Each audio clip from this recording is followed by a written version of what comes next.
Hello viewers, welcome to IT System Admin and Information Technology Learning tutorial channel for you.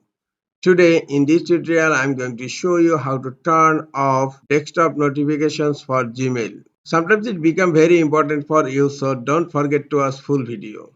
To turn off desktop notifications for Gmail, click on gear icon on upper right corner. Quick settings has been opened. Now click on see all settings. Now scroll down. Here you will find desktop notification, and now new mail notifications on is selected. Here you will find mail notifications off. Just select it. Desktop mail notification has been turned off in my Gmail account.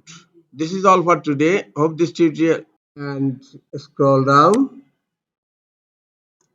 and now click on save changes. Now desktop notification has been turned off on my Gmail account. This is all for today. Hope this tutorial is helpful for you. Keep watching for next tutorial. Thank you very much.